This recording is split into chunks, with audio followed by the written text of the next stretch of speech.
우리가 진짜 할 수 없는 게 뭔지 아세요? 지옥을 못 가요. 지옥을 여러분이 가고 싶다고 해서 아무리 노력을 해도 갈 수 있다 없다? 못 가요. 과거로 돌아갈 수 있어요 없어요? 없다니까요. 보라 이전 것은 지나갔으니 새 것이 되었도다. 불교와 점술에 깊이 빠져 있었다고 그래요. 근데 그러다가 어느 날 정말 이상하게 갑자기 하나님이 성경을 보라는 마음을 주셨다는 거예요. 예수를 믿어본 적이 없는데 그러면 내가 이 집이 팔리게 하겠다 이런 마음을 주셨다는 거예요. 그래서 이분이 너무 이상하지만 성경을 막 읽기 시작했대요. 그런데도 집이 잘 안 팔리는 거예요. 그러다가 성경을 다 읽었어요.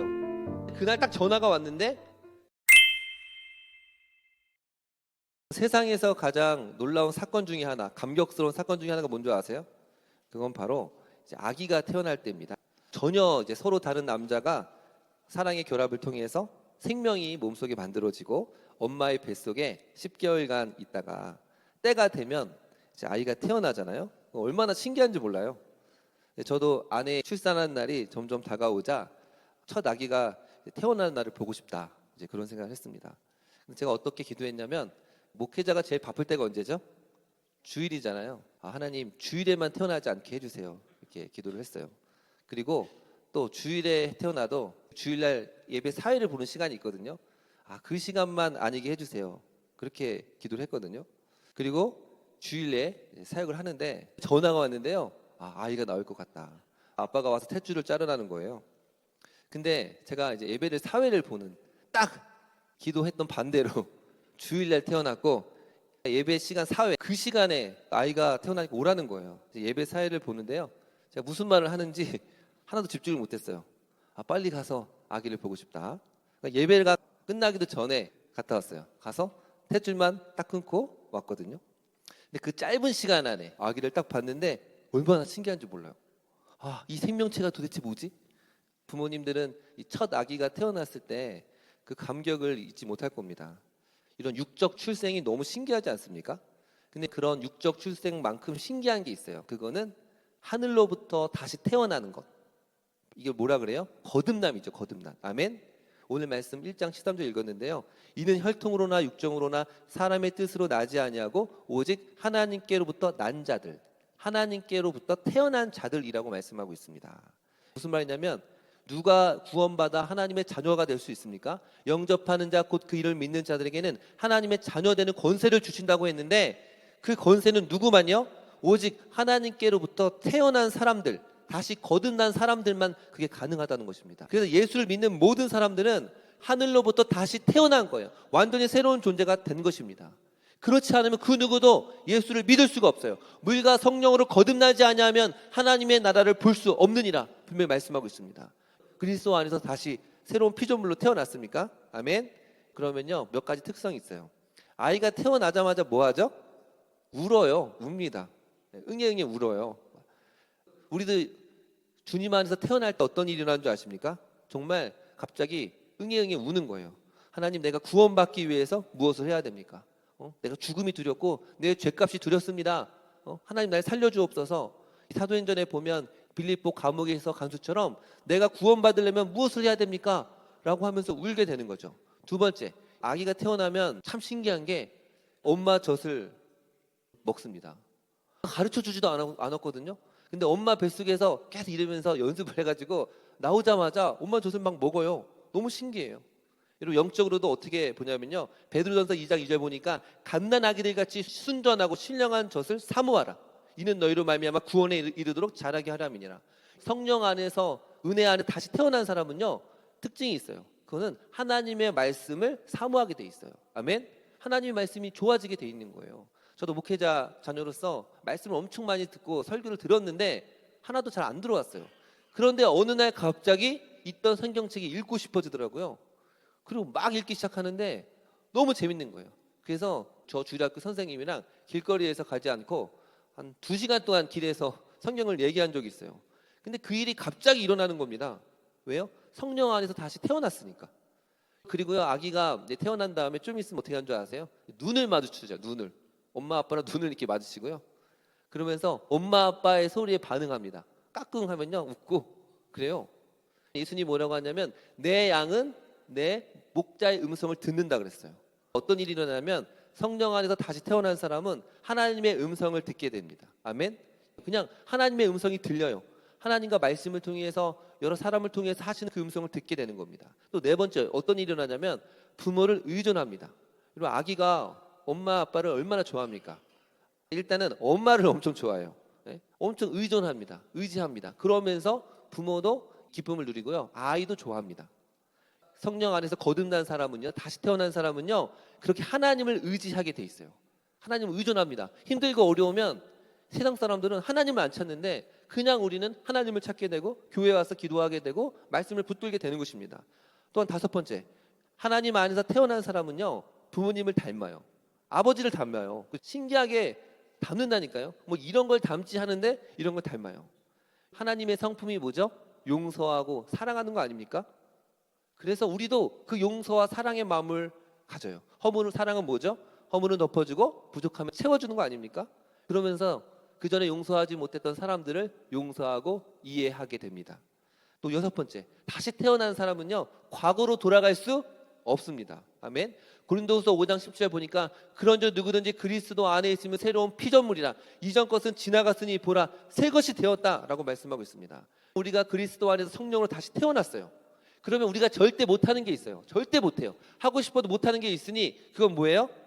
타락하는 거예요. 타락을 못한다니까요. 일부분 타락할 수 있어요. 그런데 완전히 타락할 수는 없습니다. 절대 하나님이 그대로 두지를 않으셔요. 두지를 않는다니까요. 하나님이 어떻게 하든지 바다 끝에 거할지라도 주의 손이 그를 붙들어서 다시 하나님 앞으로 돌아오게 할 줄을 믿습니다. 아멘. 빼박이라는 말이 있어요. 빼박. 이제 못을 빼서 다시 박을 수가 없다는 거 아닙니까? 우리가 진짜 할 수 없는 게 뭔지 아세요? 지옥을 못 가요. 지옥을 여러분이 가고 싶다고 해서 아무리 노력을 해도 갈 수 있다 없다? 못 가요. 과거로 돌아갈 수 있어요 없어요? 없다니까요. 보라 이전 것은 지나갔으니 새 것이 되었도다. 과거를 잊어버리세요. 과거를. 예수 믿기 전에 그 지난 날 또 회개했던 그 모든 죄들은 주님이 기억조차 하지 않으신다고 말씀하고 있습니다. 주님께 회개했던 것들은 잊어버리고 새로운 생명을 누려야 될 줄을 믿습니다. 사탄이 어떻게 역사하냐면요, 우리의 과거에 가졌던 상처, 트라우마를 공격합니다.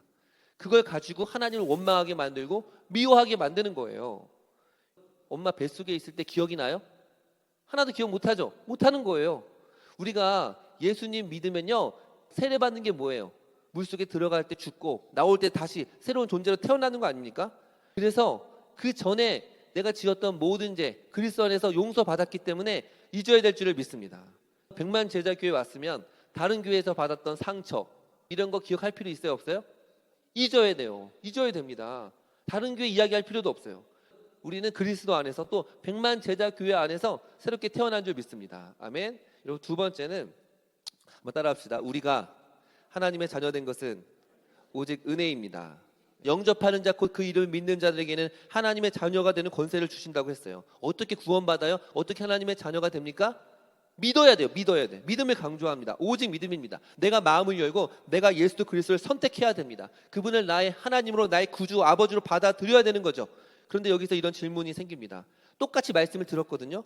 근데 어떤 사람은 마음을 열고 그분을 믿어 하나님의 자녀가 되는 반면 어떤 사람은 예수님의 이름을 아무리 듣고 또 설교를 듣고 또 사람들이 권면을 해도요 듣지를 않아요. 받아들이지 않습니다. 이상하지 않아요? 참 신기한 거예요.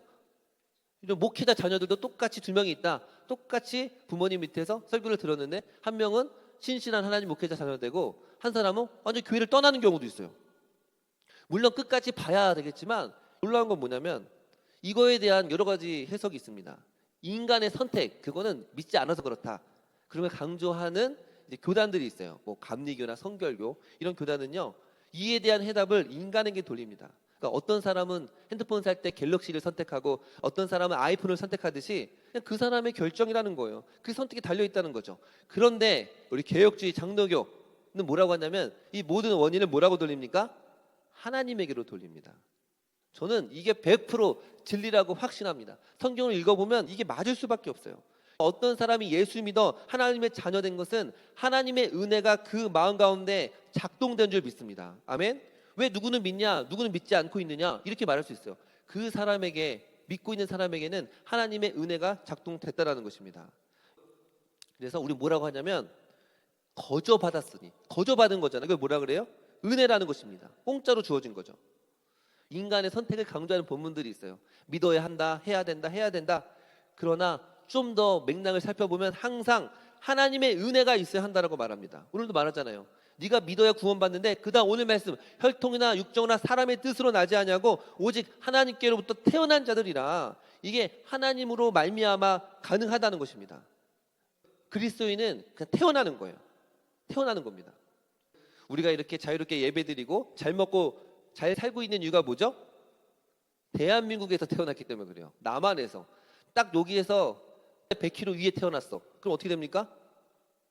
제대로 먹지도 못하고 예배 드릴 수 없는 거예요. 조선 인민민주주의 공화국에서 태어났으면요 굉장히 힘들고 어렵게 사는 거죠. 그런데 그냥 태어나고 보니까 자유민주주의 공화국 대한민국에 태어난 거예요. 여러분이 선택했습니까? 여러분이 국적을 선택했어요? 아니요, 그냥 태어난 겁니다. 그래서 어떻게 말하냐면요, 혈통으로나 육정으로 나지 않는다는 것입니다. 이건 무슨 말이냐면 내가 어떤 민족이고 어떤 가정이고 부모님이 누구인지, 부모님이 선교사인지 목사님인지 이것과 상관이 없다는 것입니다. 유대인들은요 자기가 유대 민족이기 때문에 하나님은 절대 자기를 버리지 않는다라고 생각을 했어요. 착각을 했어요. 지금도 많은 사람들이 이런 오해를 합니다. 우리 집안이 목사님 집안이고 3대째 예수 믿는 가정이고 그러니까 나도 자동 구원 받을 거라고 생각하는데요. 그래요, 안 그래요? 안 그렇습니다. 성경은 말합니다. 우리가 구원 받는 데는 육적 부모의 혈통이 상관이 없다는 거죠. 인간은 그냥 본래 누구예요? 아담의 후손, 죄성을 가진 아담의 후손이에요. 그래서 그 부모들도 심지어 구원을 받았어도 죄성을 가지고 있어요.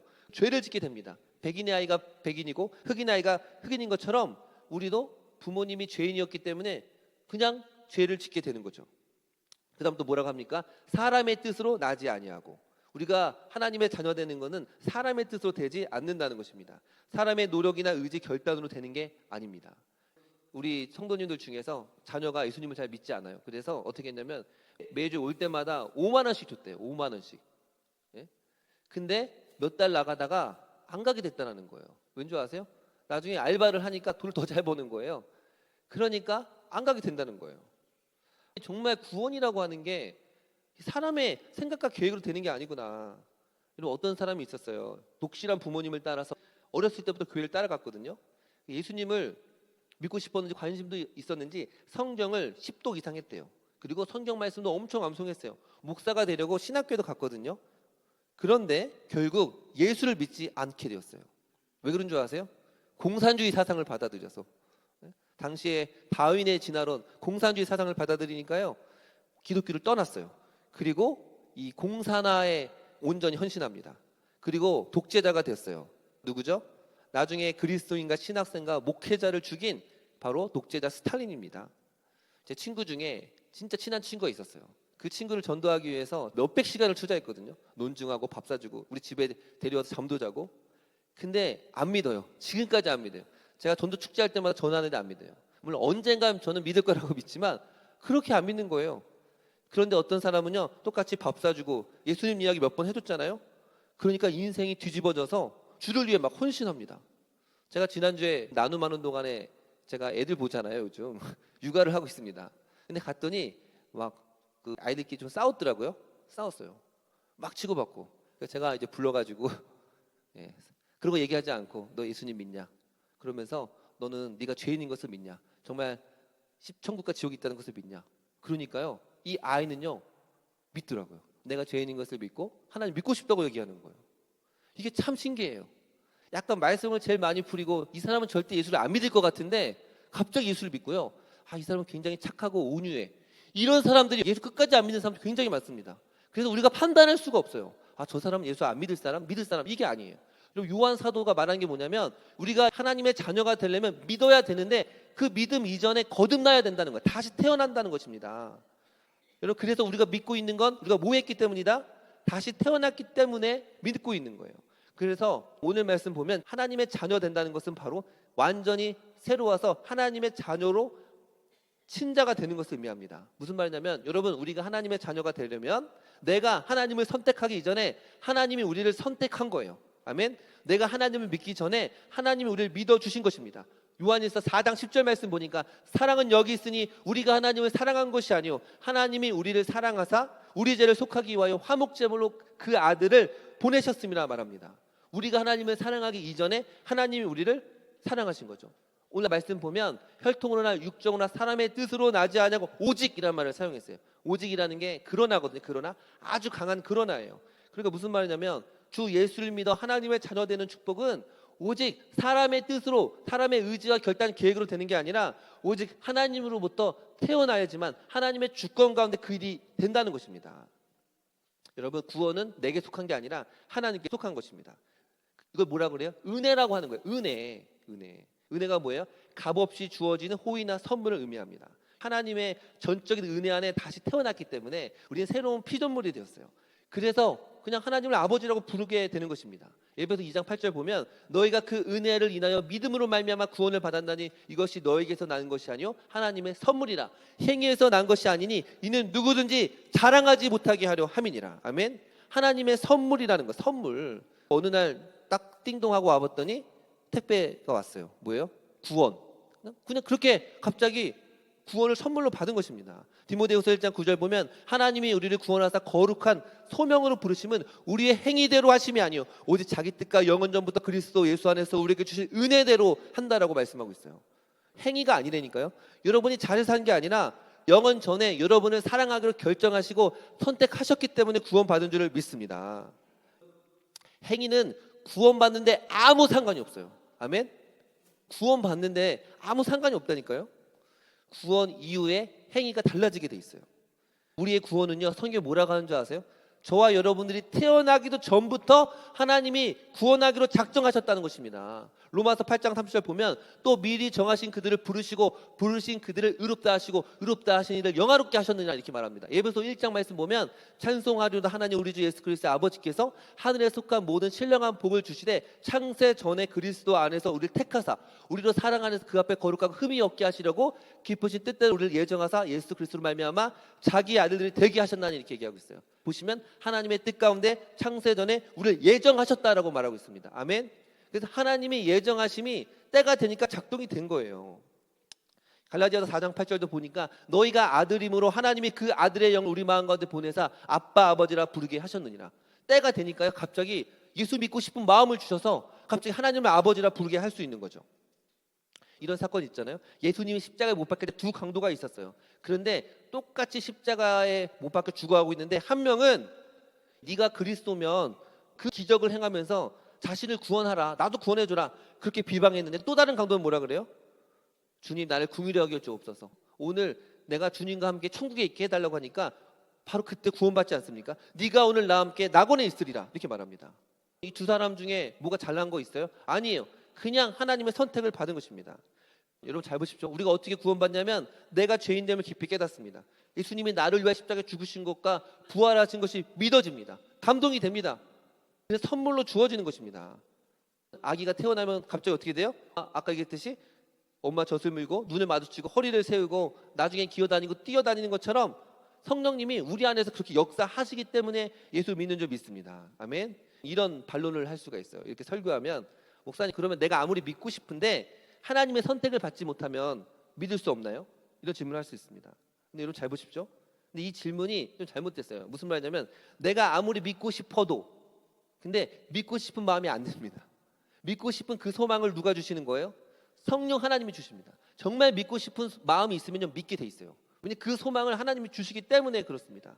하나님의 은혜가 먼저 작동해야지만 그 영혼이 거듭나서 예수 믿게 되는 것입니다. 목사님 그러면 모든 것이 하나님의 결정으로 하나님의 자녀 되면 선물을 받지 못해서 지옥에 가는 사람들은 너무 억울한 거 아니에요? 그런 질문할 수 있잖아요. 그렇죠?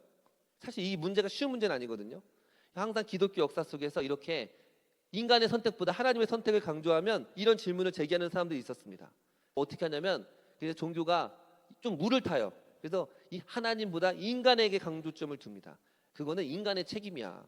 맞아, 인간의 책임이지만 우리는 이걸 잊지 말아야 돼요. 그 모든 것은 결국 누구의 주권에 있다? 하나님의 주권에 달려 있다는 것입니다. 이렇게 질문하는 사람들이 너무 많았어요. 에레미야, 바울, 특별히 바울이 로마서 9장에서 깊이 다룹니다. 이렇게 말합니다. 혹 하나님이 하시고자 하는 자를 긍휼히 여기시고 하시고자 하는 자를 완악하게 여기느라. 로마서 9장 18절 보니까. 그러니까 뭐라고 하는 줄 아세요? 19절 보니까 그러면 네가 내게 말하기를 그러면 하나님이 허물하시느냐? 그러니까 말이 되냐는 거예요. 그럼 하나님이 잘못된 거 아니냐? 그러면서 누가 그 뜻을 대적하느냐 이렇게 말합니다. 그러니까 하나님이 선택하지 않고 지옥 보내기로 하면 다 지옥 가는 건 너무하지 않냐라는 거거든요. 근데 뭐라고 합니까? 20절에 보면 이렇게 말합니다. 이 사람아 네가 누구이기에 감히 하나님께 반문하느냐? 지음받은 물건이 지은 자에게 어찌 이같이 나를 만들었느냐 할 수 있겠느냐라고 말합니다. 토기장이가 진흙 한 덩이로 하나는 귀히 쓸 그릇을 하나는 천이 쓸 그릇을 만들 권한이 없느냐 이렇게 말합니다. 무슨 말이냐면 한마디로 하나님 마음이라는 거예요. 아멘. 하나님의 자유예요. 하나님의 자유. 인간이 가진 자유 얼마나 중요하게 여깁니까? 그 자유가 도대체 어디서 나오는 건데요? 하나님에서 나오는 거예요. 우리가 자유가 있는 것처럼 하나님에게도 자유가 있는 것입니다. 당연히 온 세상과 우주와 만물을 창조하신 하나님께서 그런 자유가 있는 것이 마땅하지 않습니까? 우리가 그릇인데 토기장이는 어떻게 이해합니까? 우린 피조물인데 창조주 하나님의 뜻을 어떻게 다 이해할 수 있습니까? 제가 이렇게 보니까 정말 예수를 믿게 된 게 이해할 수가 없어요. 하나님의 은혜로 구원받는 걸 설명할 길이 없다니까요. 여러분 저도 예수님 믿게 된 게 몇 번 얘기했죠. 목사님 자녀라서 혈통으로 구원받은 게 아닙니다. 목회자 자녀 중에 예수 안 믿는 사람 많다니까요. 제가 몇 번 말씀드렸는데 체육 시간에 비가 와가지고 교실에서 수업을 듣게 되었어요. 그때 체육 선생님이 갑자기 탕자 얘기를 했다는 거죠. 근데 그 말이 막 감동이 된 거예요. 또 학교 체표를 드리는데 십자가 그 찬양을 하는데 제게 막 은혜가 되고 막 눈물이 나더라고요. 왜 그래요? 그냥 성령 하나님이 바람이 임의로 불매 어디로 와서 어디로 가는지 알지 못하는 것처럼 그냥 성령의 바람이 불면요 우리가 흔들리게 돼 있어요. 우리 자아가 흔들리고 그 안에 예수님의 십자가가 새겨지는 것입니다. 또 한 성도님을 보니까요. 그분은 극심한 불교 신자였다고 합니다. 그가 이제 살고 있던 집을 이제 팔려고 했어요. 그런데 이제 2층인지 1층인지 그 점 보는 집이 있어가지고 팔리기가 어렵다는 거예요. 이 점집이 있으니까.